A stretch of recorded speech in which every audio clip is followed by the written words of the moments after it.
Millionaire CEO's only daughter was bullied in class. Seconds later, they begged for mercy. Have you ever felt hated? Not for something you did, but simply for who you are. Not because you were cruel. Not because you took up too much space. But just because you existed in a way that made others uncomfortable. Because you didn't hide your light. Or maybe because you did, and they still wanted to snuff it out. I was that girl. The quiet one in the corner. The one who didn't speak much, didn't dress flashy, didn't fight back, at least not at first. The one they thought they could humiliate without consequence. And they did. Again and again. They laughed. They pointed. They tore me down in ways that left no bruises, only scars you couldn't see. And the worst part? It wasn't just classmates. It wasn't just a few mean girls. It was a whole system built to protect the pretty lies of powerful families, while girls like me were expected to suffer in silence. But something inside me broke one day, or maybe it woke up. And what happened next?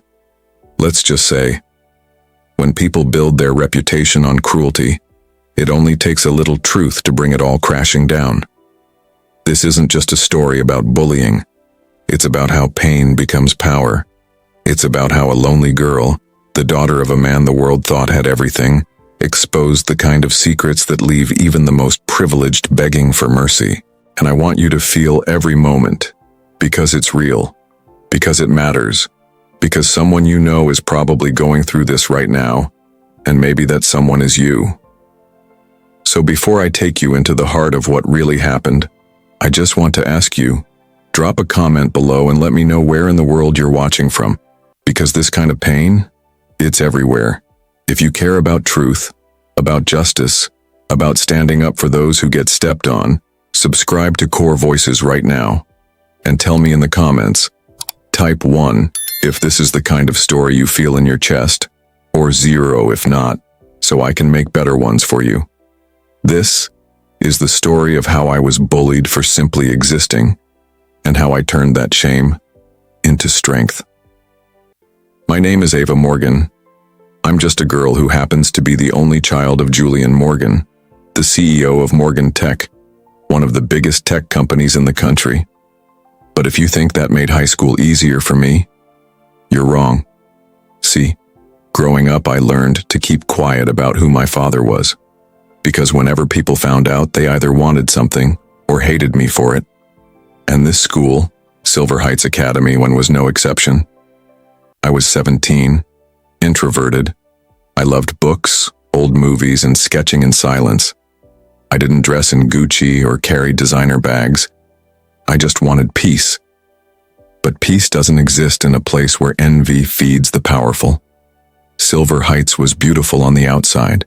Clean white marble floors, towering glass windows, chrome staircases, and walls lined with the names of donors like my father. But underneath all that was something rotten, something quiet, something cruel. The air always smelled like polished ambition and expensive perfume.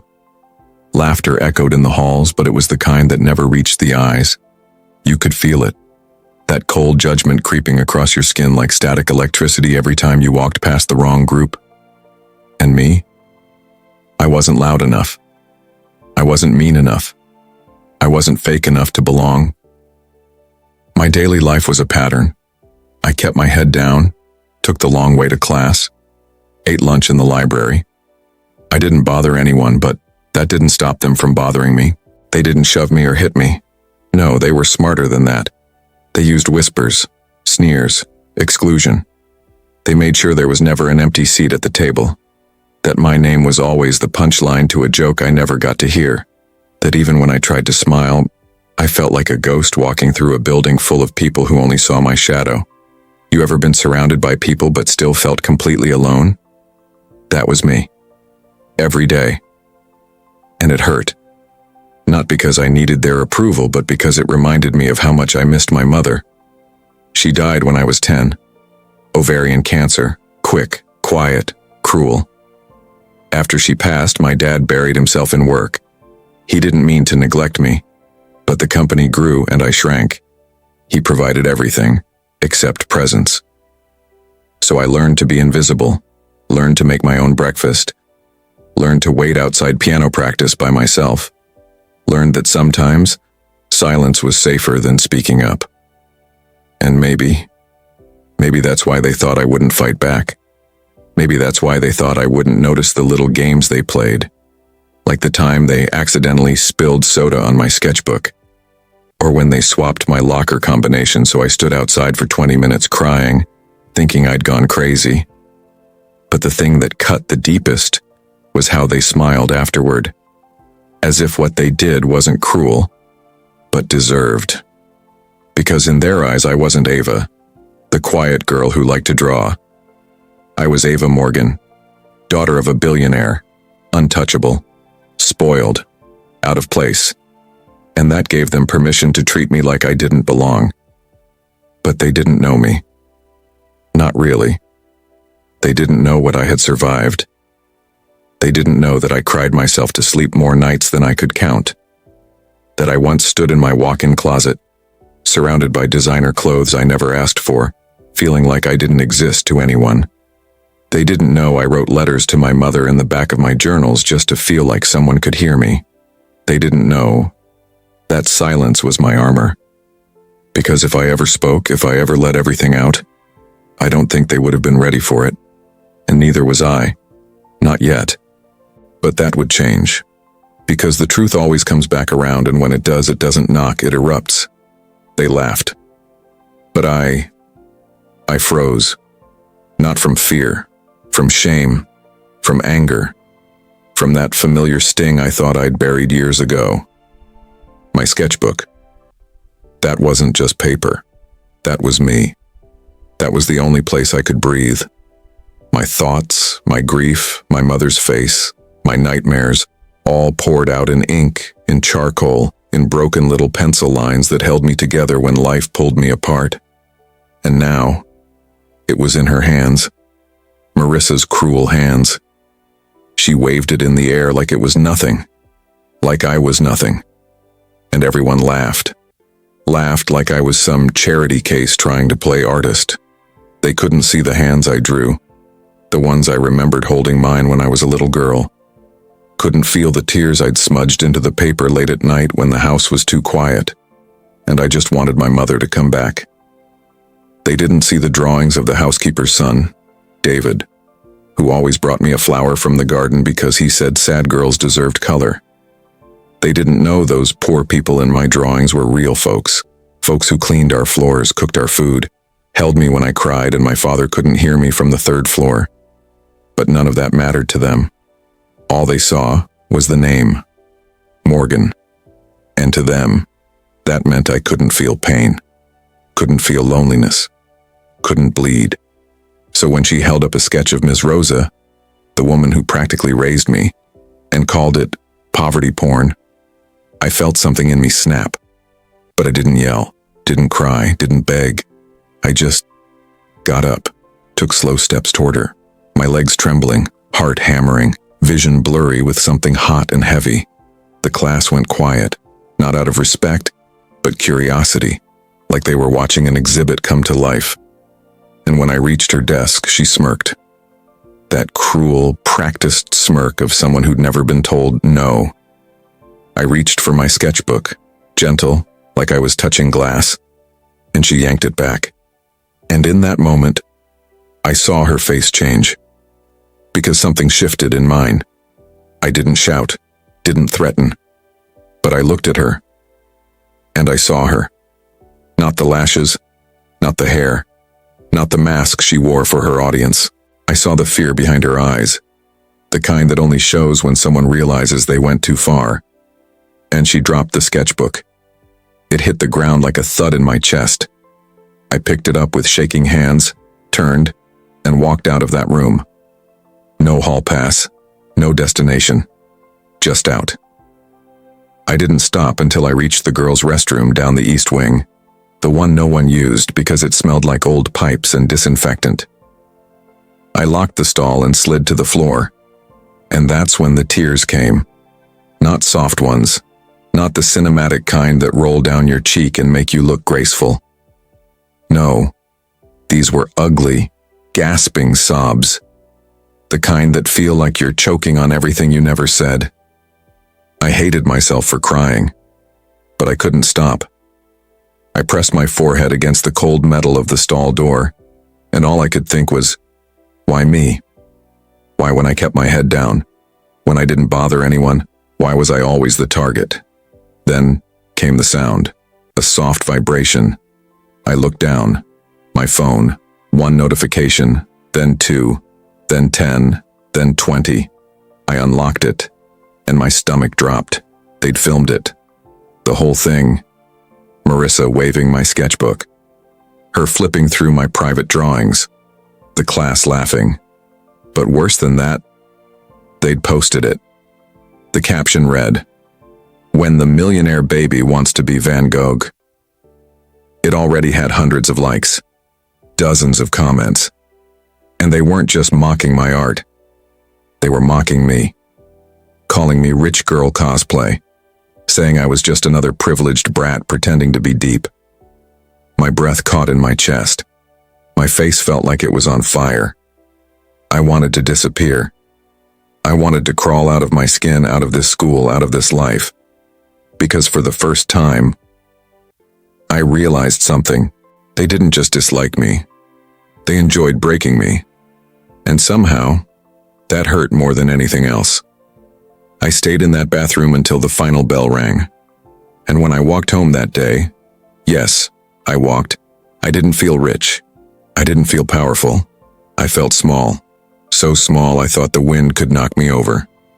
And I made a decision. Not to fight back. Not yet. But to watch. To listen. Because when people think you're weak, they show you who they really are. And I had a feeling. This wasn't the end. It was just the beginning. The beginning of something I couldn't see yet. But I could feel it. Rising. Like fire. That day cracked something open in me I'd been holding shut for years. And not in some poetic, soul-healing kind of way. I mean, it split me. Like an old scar being ripped wide. And when it did, everything I'd tried so hard to keep buried came rushing back. You see, when I was 10, my mom, Eleanor Morgan, passed away. Cancer. Fast, brutal, and unforgiving. The kind that don't give you time to prepare. 1 minute she was singing in the kitchen, stirring red beans and rice the way her mother taught her. The next, she was a whisper of herself, bones and morphine and apologies she couldn't finish. The house changed after that. The light got quieter, the air heavier. And my father? He didn't rage or drink or yell. He just vanished inside himself. His grief was silent, like a locked door I wasn't allowed to open. He started working longer hours, leaving earlier, staying out later.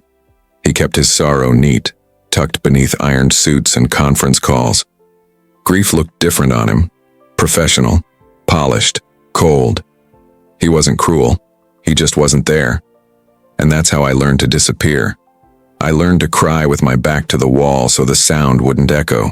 Learned to fold up my feelings like old clothes, stuff them in the corners of my chest and pretend I was fine. But I wasn't. I was 10 years old. No mama. No soft voice to say, "It's okay, baby, let it out." So I found paper, found pencils, and I started drawing. Faces, hands, rooms, my nightmares, her smile. And over time, that sketchbook became the only thing in the world that knew me. It held all the things I couldn't say out loud, the guilt, the confusion, the loneliness that clung to me like smoke. I remember one night, years before Marissa's mess, I found myself curled up on the hallway floor outside my daddy's home office, clutching that sketchbook like a life raft. I just wanted to hear his voice just a little, just so I didn't feel like I was slipping through the cracks of that big empty house. But he never opened the door. I didn't blame him then, I still don't, not completely. Grief makes people vanish in different ways. But when Marissa mocked my art in front of the class, it wasn't just a school prank. It wasn't just mean girl nonsense. Nah, that was my mother they laughed at, my memories, my healing, my entire childhood trying to make sense of silence and death and a father who forgot how to see me. They spit on that. And even worse, I didn't fight back. I just froze. You know what it feels like to choke on your own anger?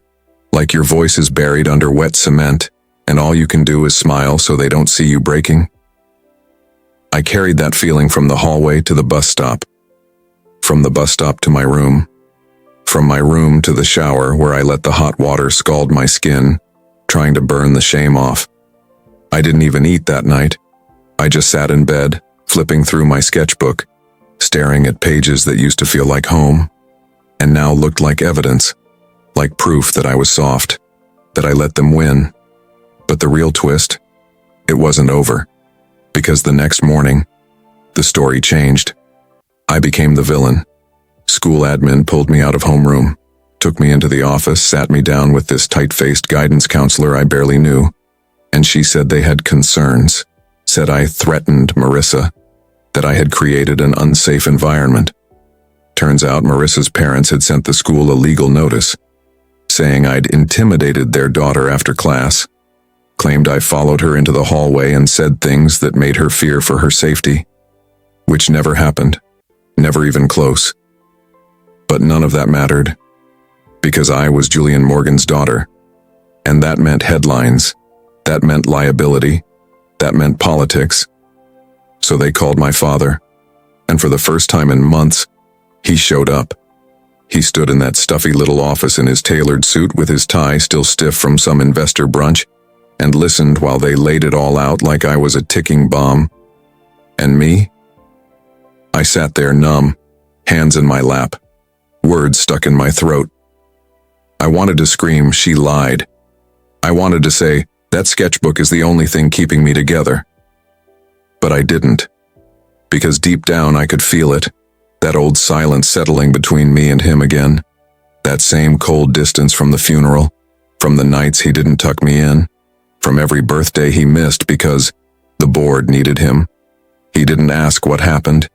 He just looked at me, tired, embarrassed, and told the counselor I'd be pulled from school for the rest of the week to let things cool down. That ride home was the quietest of my life, and when we got to the house, he didn't even come inside. He got a call, business, urgent. I watched his car disappear down the driveway. And that was the moment I stopped hoping he'd come back.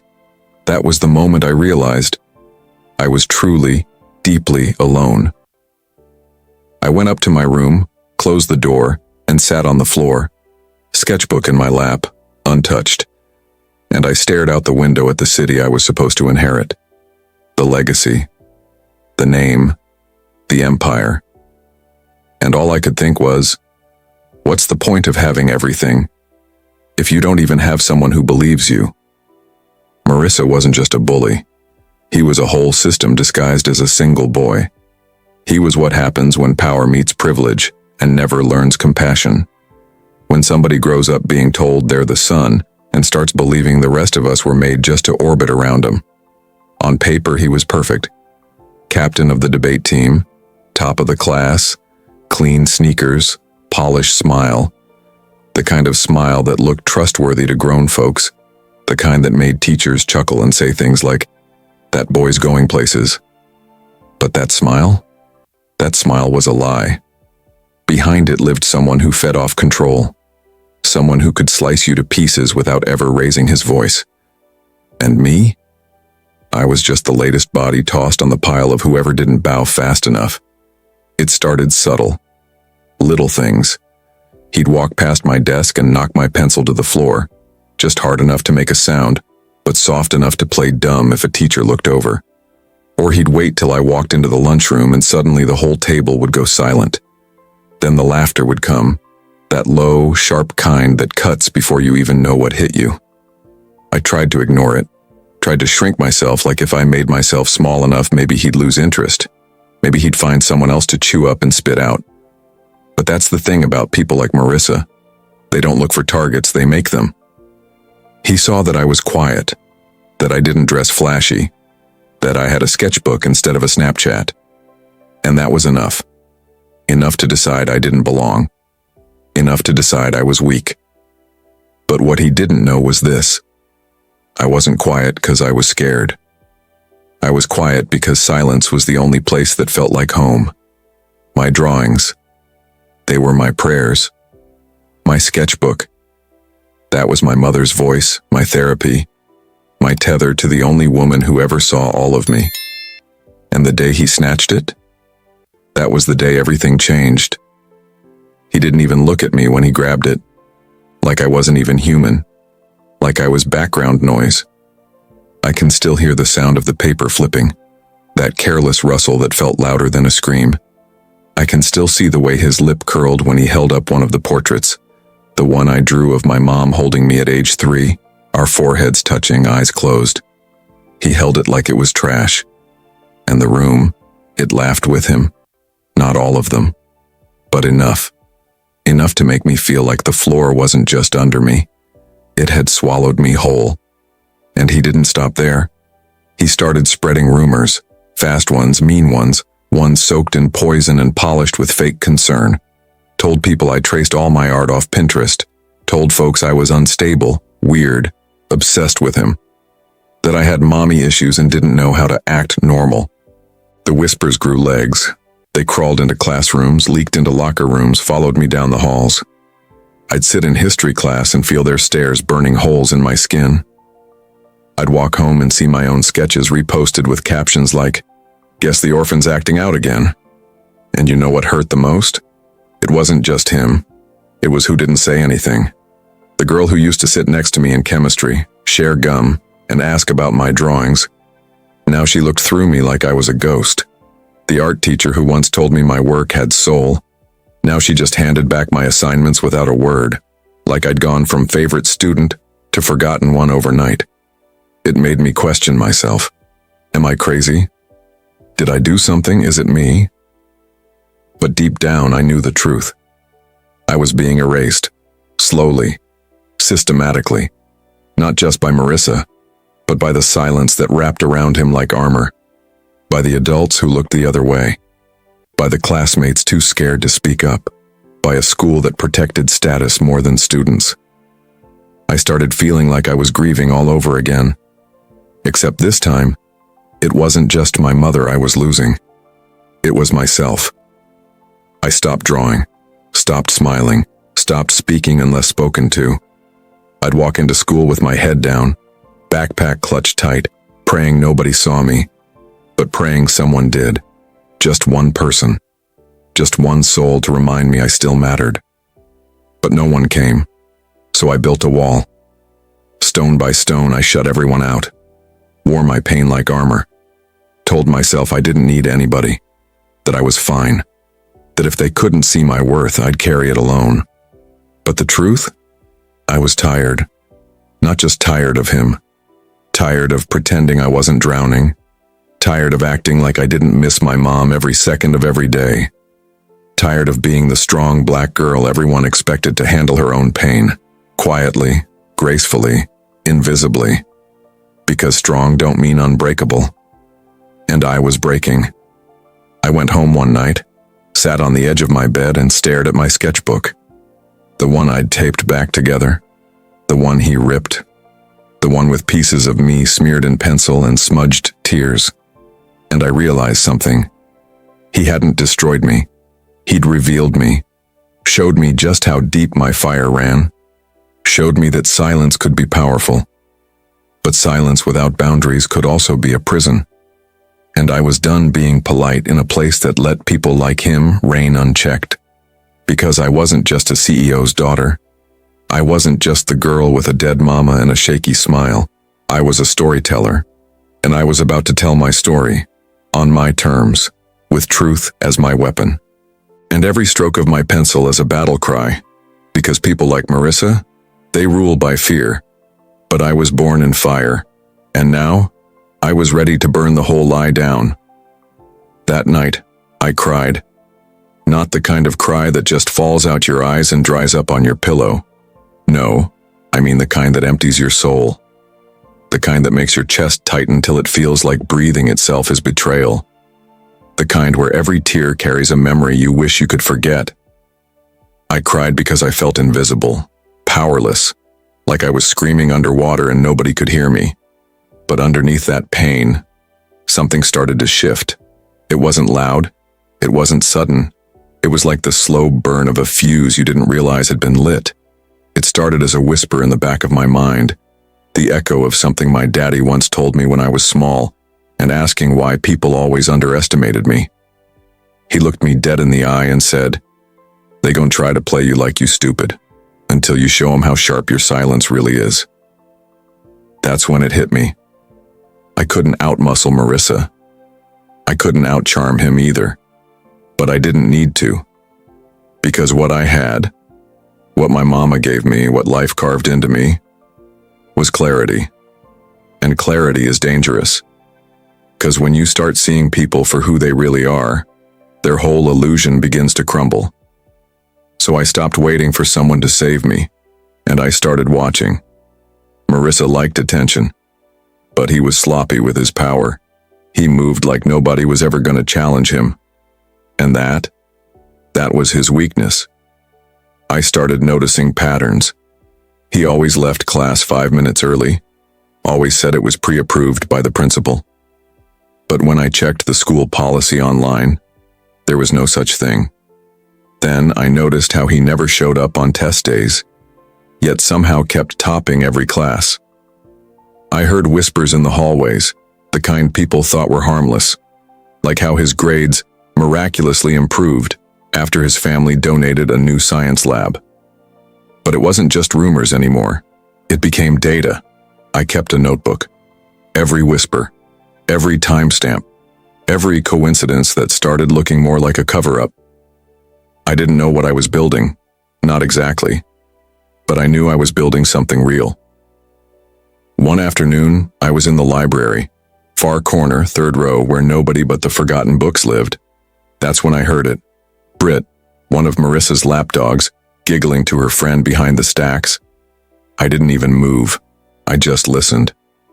"Girl, he totally got the chem final early. He said his mom's handling it." Again. That was it. The mask was cracking. Then came the Instagram page. I wasn't looking for it and it found me. Someone posted a screenshot to their story tagged anonymously.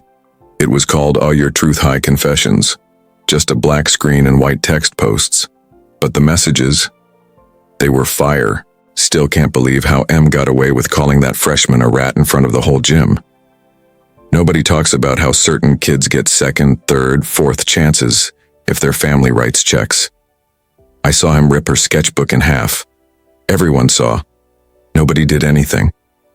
I scrolled and scrolled, heart pounding. These weren't stories. They were receipts. They were witnesses.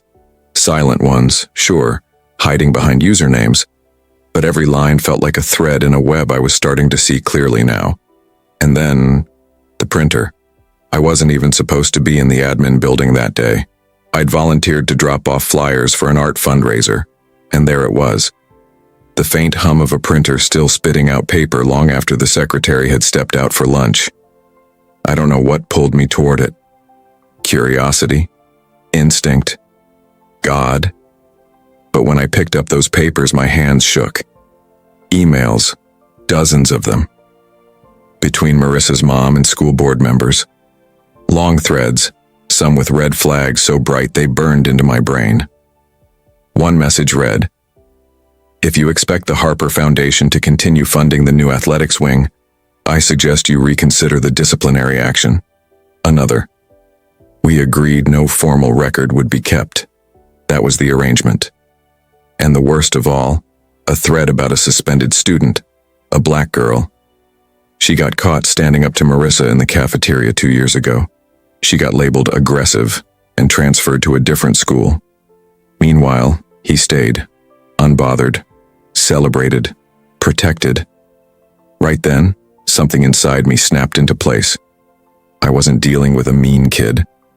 I was staring at a system, old as time, slick as oil, cruel as silence. Marissa was just the golden boy that used to keep the rest of us in check. But the real monster, the one hiding behind polished emails and family donations, it was protection, privilege, immunity bought with money and maintained with fear. And I knew if I didn't say something, if we didn't, it would just keep happening. So I took pictures. Every page, every email, every date and name. I saved them to a flash drive, then backed that up to 3 more. One in my sock drawer, one taped under my bed, one hidden in my mama's old jewelry box. I didn't know yet how I'd use it, but I knew I would. I walked home that day with my chest tight and my eyes open. The streets looked different. The sky was still gray, but it felt like it was watching me. Like maybe for the first time, the world was waiting on me to move. And somewhere between the cracks of fear and fury, I started to feel something I hadn't felt in a long, long time. Power. Not loud, not flashy, but real. That quiet kind that builds in your bones. The kind that comes from knowing the truth. From carrying it in your pocket like a weapon nobody sees coming. I was done surviving. I was done staying quiet. The investigation wasn't over, not even close, but the fight, it had already begun. And I wasn't just fighting for me anymore. I was fighting for every kid who ever got labeled too much or not enough. For every artist with ripped pages. For every black girl who got punished for speaking her truth while the bully got a free pass. I wasn't just going to expose him. I was going to dismantle everything that made him possible. As I kept digging, it felt like the world was tightening its grip around me. Like quicksand pulling me deeper but with no one around to throw a rope. The hallways, once just noisy and crowded, now felt like a battlefield. Every step I took was heavy, weighed down by invisible eyes watching, waiting, judging. The air itself seemed thick, suffocating, every whisper slicing through me sharper than the last. One morning, I opened my locker and froze. There it was, a fresh wad of chewing gum, sticky and cruel, plastered across the edge of my textbooks. The smell was sickly sweet, but beneath that sweetness was something sour, poisonous. It wasn't just gum. It was a message. You don't belong here. I stood there, staring at it, my fingers shaking as I peeled it off, my stomach twisting in knots. Then came the next blow. My art portfolio, the collection of my soul's voice, the drawings that kept me sane, the sketches of my mama's face that I clung to like a lifeline, was gone. Just disappeared. It was like someone had reached inside my life and torn out the one part of me that felt truly mine. The emptiness that followed was suffocating, like losing a piece of myself I never knew I couldn't live without. I wanted to scream. I wanted to yell until my throat was raw. But my voice was already broken, cracked from all the tears I'd been swallowing. And then, just when I thought I might find some closure, my sketchbook was returned, torn apart like a cruel joke. Pages ripped and scattered, charcoal smudged beyond recognition, colors bleeding into one another like the pain I'd been holding in. And stuck right on top, a sticky note. Ugly, hateful, cruel. You're just a nobody hiding behind a rich name. I clutched that note like it was poison, like it was fire burning a hole through my skin. I read those words over and over, hoping they'd change, but they never did. They burrowed deep inside me, planting seeds of doubt, fear, and shame. For the first time in a long time, I felt small, invisible, like I was less than the air I breathed. Then the panic came, sharp, sudden, and unforgiving. It started as a tightness in my chest, a whisper of fear, but it grew into a wildfire. The heat rushed through my body, making my heart pound like a drum. My breaths came fast and shallow, and suddenly, the world tilted. I was drowning in a sea of noise and movement, but all I wanted was silence. Lunchrooms became prisons. I skipped classes, avoided hallways, hid in empty bathrooms, just to catch a breath that wouldn't come easy. I stopped eating because my stomach was always tied in knots and the mirror became a stranger. Pale face, haunted eyes, someone I barely recognized. I thought about running away, about packing up my pain and disappearing to somewhere no one knew my name. No one knew Marissa's shadow. Maybe I could escape the whispers, the cruelty, the endless feeling of being trapped. But then, deep inside, a voice stirred. Mama's voice. Her last words echoing softly but steady, like a gentle hand on my shoulder in the darkest night. Never let someone else's ugliness shrink your light. I clung to that voice, held it close like armor made of hope and love. Because that light was all I had left, my mother's legacy, my own heart, my fire. I refused to let it die. So I lit a fire inside me, a fierce, burning fire that refused to be snuffed out by cruelty or fear. And I began to fight back. I started mapping every secret, every lie, every act of injustice. I collected evidence, quiet but strong, like the roots of a tree growing underground, ready to burst through the concrete. I listened to whispers from others, those silenced by fear, by threats, by the weight of power and privilege. Marissa wasn't untouchable. No matter how many lies she built, no matter how many people she bought or scared, I saw through the cracks in her armor. I found the hidden truths in her perfect performance. The stolen test answers, the bribes, the threats to silence anyone who dared speak up. And the deeper I went, the more danger I felt creeping closer. My locker was vandalized again, my belongings tampered with, but I refused to back down. When my sketchbook came back shredded, I didn't see just destruction. I saw a challenge, a war cry that said, "You think you can break me?" I started having panic attacks more often, nights where sleep was just a distant memory replaced by visions of failure and loneliness. I questioned everything, my worth, my strength, even my right to exist in this space. But Mama's words kept me going. Her love, her sacrifice, the memory of her fighting spirit. It all fueled my resolve. I wasn't just a girl with a rich name. I was a daughter, a legacy, a force. And I was done hiding. I planned carefully, quietly, like a shadow moving through the night. I gathered the broken pieces, the silent stories, the hidden truths. I was ready to shine a light so bright it would burn away the darkness that tried to swallow me whole. This wasn't just my fight. It was everyone's. Because sometimes the strongest voices come from the quietest pain. And sometimes the deepest wounds make the fiercest warriors. If this story has touched you, if it's stirring something inside you, take a moment to like this video.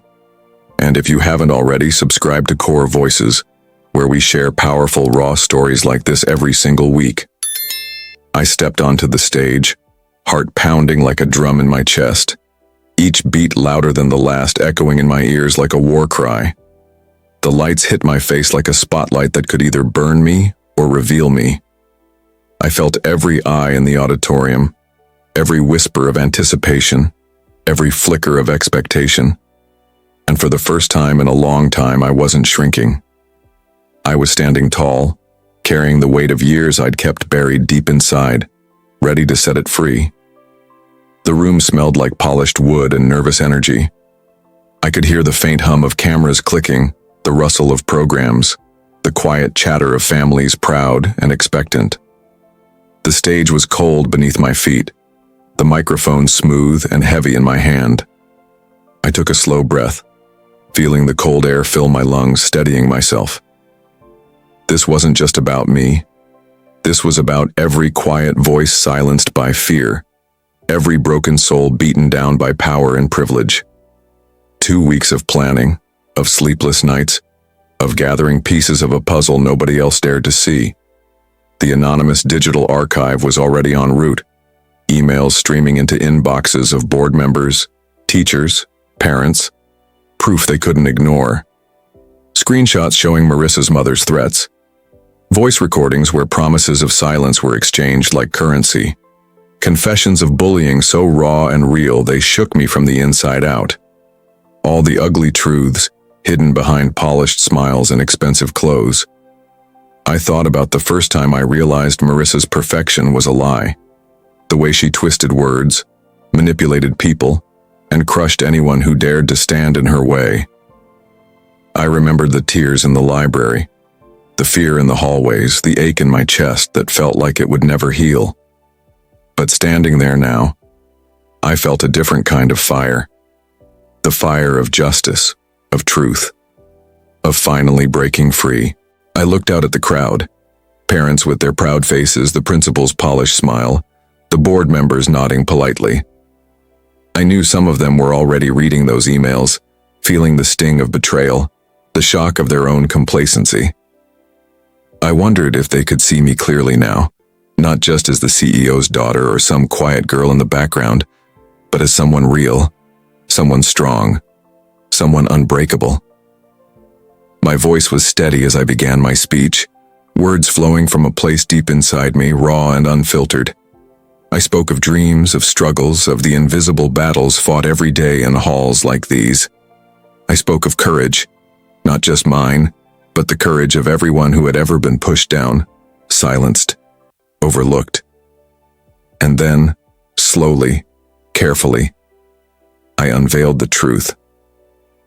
I told them about the corruption, the lies, the bullying hidden behind closed doors, about the grade tampering that stole from the honest, about the threats that kept people quiet, about the weight of carrying a secret that felt like a noose tightening around my neck. I didn't name names at first. I let the evidence do the talking, but every word was a hammer striking at the foundations of the lies they'd built. The room shifted, tense murmurs, uncomfortable glances, the crackle of disbelief. I saw it in their eyes, the shock, the denial, the dawning realization that everything they believed was wrong. But I kept going, because this wasn't about revenge. It was about healing, about setting things right, about reclaiming power stolen by fear and silence. And then, just as I was about to step back, the emails started pinging in the crowd, phones lighting up, people opening messages they wished they'd never received. I could see it, the flicker of panic in Marissa's eyes as she realized her empire was crumbling. The smug smile slipping from her lips, replaced by something colder, sharper, desperate. I stood there, trembling but unyielding, knowing this was only the beginning. Because truth, once spoken, can't be taken back. And sometimes all it takes is one spark to ignite a revolution. The gym was packed. It smelled like old sweat and polished wood, that familiar scent of school spirit mixed with anxiety. The fluorescent lights hung overhead, harsh and unflinching, casting sharp shadows on the faces staring back at me. Parents clutching their programs, students shifting uncomfortably in their seats, teachers exchanging nervous looks. The air felt electric, as if everyone sensed something was about to break, something long buried beneath the surface. And there he was, Marissa, front and center, his presence impossible to ignore. His posture was relaxed, but that cocky smirk, it was the same one he wore when he thought he owned the place. Blonde hair, flawless smile, dripping with money and privilege. To the adults, he was charming, poised, a model student, a golden boy. But to us, he was a kingpin in a kingdom built on fear. The way his eyes locked on me was like a challenge, daring me to speak, daring me to ruin what he'd carefully built. I stepped up to the microphone, the metal cold and unforgiving against my shaking hands. My chest was tight, my breath shallow, but I forced myself to breathe deep. I told myself, this isn't about me. This is about every whispered secret, every stolen moment of peace he took from me and from everyone like me. This is about the truth that refuses to be buried. My voice trembled at first, cracking like a fragile thread about to snap. Today we celebrate excellence, I began, my eyes scanning the room, trying to hold every gaze. But what is excellence without integrity? That silence afterward wasn't just quiet, it was thick, suffocating. Like the room was holding its breath, waiting for the other shoe to drop. I kept going, letting the words roll out, slow and deliberate, cutting through the tension. What is success when it's bought, not earned? When it's used as a weapon, to humiliate, to silence, to crush those who stand in the way? I could feel the weight of every eye on me, some filled with shock, others with anger, and some, I hoped, with understanding. Marissa's smirk faltered, a flicker of something dark flashing in his eyes. His carefully crafted mask began to crack. Then the phones came alive, buzzing like a swarm of bees, vibrations spreading through the crowd like wildfire, parents pulling out their devices, teachers whispering frantically to one another. And somewhere nearby, someone tapped Marissa's shoulder and showed him what I'd been fighting to expose. Emails, screenshots, secret conversations between his mother and the school board, bribing and threatening, manipulating the system to keep him untouchable.